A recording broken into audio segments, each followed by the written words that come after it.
Sushant Sareen is Senior Fellow of the ORF. Also, Sophie Corcoran is political commentator. She's British but based out of Australia. Sophie, I saw your tweet. Your tweet has garnered more than 1 million views on Twitter. You talk about not just the fact that you are aghast that UK is giving this aid to India, but you also want it back. Is that not unfair, just that comment, as if Britain has never succeeded by trampling over India and India's resources? No, I don't think it's unfair at all. If you're creating a incredible space program that has defied the odds in the world, is doing much better than everybody else, your economy is much larger than ours now, there's no reason for our country to be giving India aid, and it's not coming from a place of jealousy. The fact of the matter is that many in the West would view or have viewed in the past as India as being some unsuccessful third world country. But the fact of the matter is that India doesn't need to be babysat by the UK. You don't need our aid. You've got, incredible economic growth. You've got incredible, infrastructure. You've got incredible innovation in order to do something that many other countries haven't been able to succeed. I mean, India was the first country to ever land a mission on the south side of the moon. You don't need British aid. Our economy here is declining. So why on earth are we sending millions of pounds of taxpayers' money in investment into India or through aid programs when India doesn't need our aid? Frankly, most Indians will agree with you that we don't really need the British aid. And as I said, the official aid to India, government to government India, did stop almost a decade back. So whatever aid comes in is, as I said, as per British policy, for mutual benefit and prosperity. It is aimed at creating jobs in UK too. So when you say, if you had left it at asking the question on your government as to why you're giving this aid to India, I don't mind, you are well within your right to ask that question to your government. But what do you mean by taking it back? What about all the money that Britishers looted from India? When are we ever going to see reparations for that? I mean, firstly, I think that's absolutely ludicrous to suggest that the British taxpayer now should be paying for colonisation, because no British taxpayer alive pretty much has any influence or any involvement in colonisation. So this idea that my taxes should be going towards reparations for colonisation, I'm sorry, it's just ridiculous. But in that sense, why are we allowing our government? I have more of a problem with, no problem with India, but more of a problem with my own government. Is why are we sending aid to India, and where's this? I think it was something that in the last year, £54 billion of investment. Why are we not keeping that money back if your economy is so advanced to the point that you can invest in these unbelievably successful missions? A lot of people have highlighted the inequality that exists in India and the mass poverty that exists in India. But in my opinion, that's a problem with your own form of government and not got anything to do with the British. Sophie, I agree with you that you are well within your right to ask your government that question. And frankly, most Indians will be very okay if the Britishers stopped giving this aid, quote unquote, to India. But since you talked about getting that money back from India, which is an extreme position to take, I am well within my right to ask, how about you give us all the money you looted under colonial rule to India?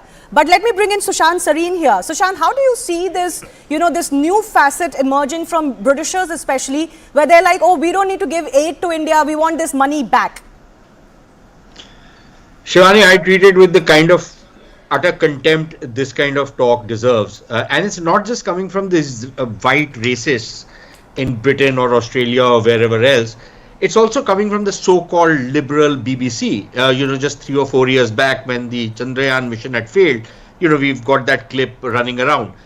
So this disparaging attitude and this sneering attitude which these Brits have, is just too galling. But on the more substantive issues, number one, the government of India way back, I think in 2011 or 2012, under the Manmohan Singh government, had told everybody around the world, we don't want your aid. Yes. Okay?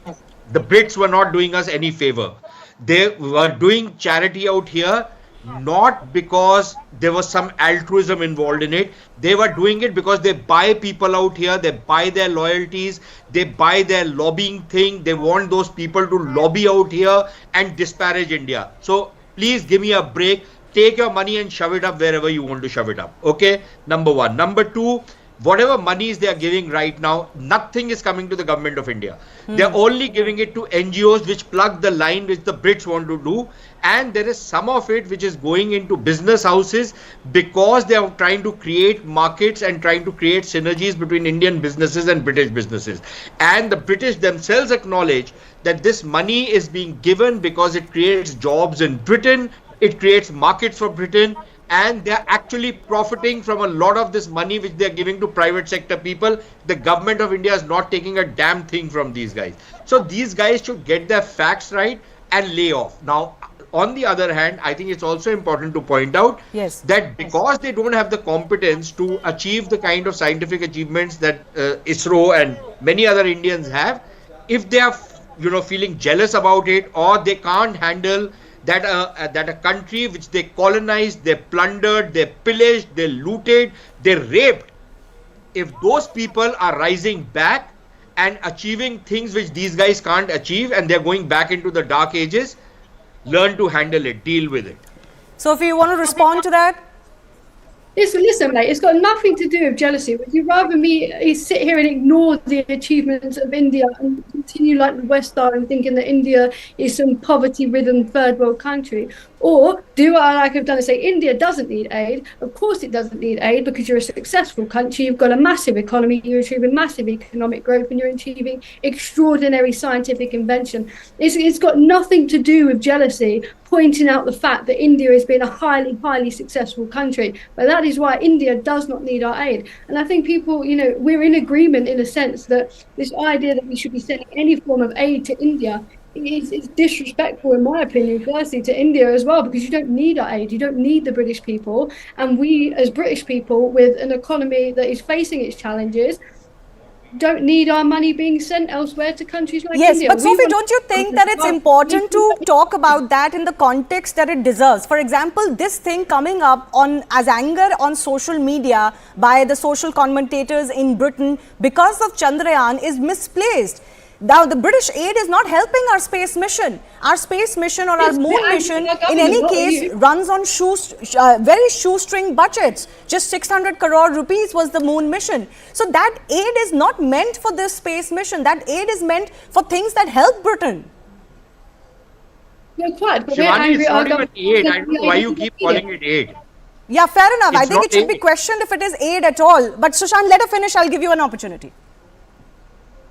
Yes, my answer very clearly was the British people are angry at our government for sending India aid because they don't need aid. Clearly, if you've got a country that's the fifth largest economy in the world and is achieving some of the most incredible things out there, why are we sending you money in those sorts of forms? I think not only is it ridiculous from our side of things, but it's also disrespectful from your side of things, because India isn't some third world, poverty-ridden country. Because India has already refused. It doesn't want this aid, but it cannot clamp down on these relationships between two friendly countries where exchanges do happen. And of course, for mutual benefits, these money does go around. And of course, there are contracts the governments have. That's a separate thing. So I hope you're not counting all of that, because those are also mutually beneficial. But I have a minute left. Yes, Sushant. I just don't understand that why people talk about this. It's not just about the disparaging fact. First, on one side, they'll say, why does a poor country need a moon mission? Why don't you do something else with that money? Then they'll also say, oh, you are such a rich country, you can manage this mission. Why do you need our aid? The Britishers need to make up their mind. So, Shivani, first, it's not aid. Number one, right? What they're doing is more of investments. They're getting profits out of whatever monies they are spending in India. And they are buying some amount of political influence. Number two, we are not their colony anymore, that we need to hear from them on what we should spend money on and what we should not spend money on. So we don't need their gratuitous advice. They can take it and again shove it up wherever they want to shove it up. Right? Number three, and very importantly, the Brits, they are giving money to Pakistanis, for example, yes, for they do. improving their education. They've been giving money to the Pakistanis, I think, for the last 20 years. Millions, hundreds of millions of pounds. All that they have managed to do is to create mini Emirates in Britain. And I won't be surprised in 20 years from now, you will have the Islamic Emirate of Great Britain in Britain. So good luck to these guys. They can keep pointing fingers at India. We don't need these fellows anymore. they can go take a hike for all we care. Maybe the Indian government should seriously look at just stopping whatever is this quote-unquote aid that comes to India. But of course, if the government did that, if the government did that, they'll be called draconian. Yeah. The moment we do that, you wait and see the kind of howls of protest that will come from these guys. Exactly. So, it's heads I win, tails you lose, but it's the kind of commentary that doesn't really behoove anyone on an occasion when India is achieving what nobody in the world has achieved.